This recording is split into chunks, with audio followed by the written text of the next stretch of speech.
Look at this. Look closely. You see this yellow leaf at the bottom of your tomato plant? You probably think, oh, it just needs some nitrogen. You are dead wrong. This isn't a simple deficiency. This isn't a cry for fertilizer. This is a death sentence. This is the first sign your entire plant is rotting from the inside out, and you are the one who caused it. You see yellow, you think food. So you grab that bag of chemical fertilizer, that blue stuff, that miracle powder, and you dump it on. Congratulations, you've just fed a corpse. You've poured expensive poison on a plant that can't even eat. You're making things worse. Much worse. Every garden store, every expert on the internet is lying to you. They sell you fixes for the symptoms, not the disease. They want you to buy their junk, not to understand the truth. The truth is the problem isn't in the soil's fertility. The problem is under the soil. Your plant's roots are suffocating. They are drowning. They are dying. You've been overwatering. You think more water is more love? Wrong. You've created a swamp. An oxygen-deprived hell for the roots. In this sludge, deadly pathogens like Fusarium and Pythium are having a party. They are eating your plant's roots, turning them from healthy white lifelines into brown, slimy mush. A plant with dead roots can't drink. It can't eat. It doesn't matter how much nitrogen is in the soil. It's like trying to feed a steak to a man with no mouth. So what does the plant do? It panics. It starts to cannibalize itself to survive. It sucks the mobile nutrients like nitrogen from the oldest, weakest leaves, the lower ones, and sends them to the new growth. That yellow leaf isn't a sign of hunger. It's the amputated limb of a desperate, dying organism. And soon the next leaf up will go, and the next, until the whole plant collapses. Enough biology. Time for surgery. You are going to save this plant right now. And you're going to do it my way. Forget the nonsense you've been told. Step 1. Stop watering. Put the hose down. I don't care if the top inch of soil looks dry. It's a swamp down below. You will not water this plant again until I tell you. Step 2. Aerate. Take a garden fork, a steel rod, even a thick, sharp stick. And you are going to stab the ground around the plant. Violently. Plunge it in, 6 to 8 inches deep, a few inches away from the stem. Wiggle it back and forth.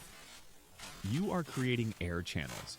You are letting the suffocating roots breathe for the first time in weeks. Do this 4 or 5 times, all around the base of the plant.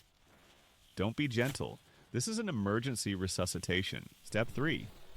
The antidote. We're not using fertilizer. We're using a medical cocktail to kill the rot and deliver oxygen directly to the roots. It's cheap, it's brutal, and it works. Get a 1-gallon watering can. Fill it with water. To this, you will add exactly 2 tablespoons of standard 3% hydrogen peroxide, the kind you get for $1 at the pharmacy. The peroxide will break down in the soil, releasing a burst of pure oxygen. This kills the anaerobic pathogens and gives your surviving roots a breath of life. Next, add 1 teaspoon of Epsom salts. This is magnesium sulfate. It's a core component of chlorophyll. We're giving the plant the building block for new green leaves, in a form it can absorb immediately. Stir it. Don't shake it. Just a gentle stir. This is your defibrillator. This is the emergency medicine that will shock the system back to life.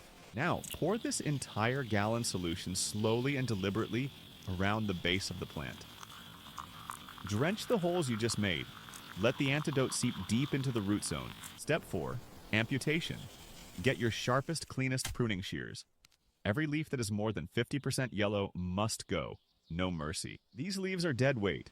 They are a resource drain and a potential home for more diseases. Cut them off at the main stem. Be clean. Be brutal. The plant's survival depends on it. That's it. You've done the hard work. You've faced the truth and performed the necessary surgery. Now leave it alone. Do not water it again until the soil is dry several inches down. In 3 to 5 days, you'll see it. A change. The remaining leaves will look firmer. The green will seem deeper. That's the sign that the roots are starting to function again. In a week, you'll see new growth. Tiny new leaves sprouting from the top. That's your victory. That's proof that you snatched this plant from the jaws of death. You didn't use some useless, expensive chemical. You used oxygen, magnesium, and your own guts to do what was necessary. You diagnosed the real problem, and you fixed it. This is the difference between a real gardener and a fool who just throws money at problems. You understood the why. You understood that the yellow leaf was a scream for help from the roots. You want buckets of tomatoes? You want cucumbers so crisp they echo when you bite them? Then stop listening to the lies and start paying attention to the reality of your garden. The knowledge I give you is power. The power to grow real food, to solve real problems, and to get real results. Don't let your garden die from ignorance. Subscribe. Because the next fatal mistake is just around the corner, and you're going to need me to save you from yourself. Now get outside and save your plants.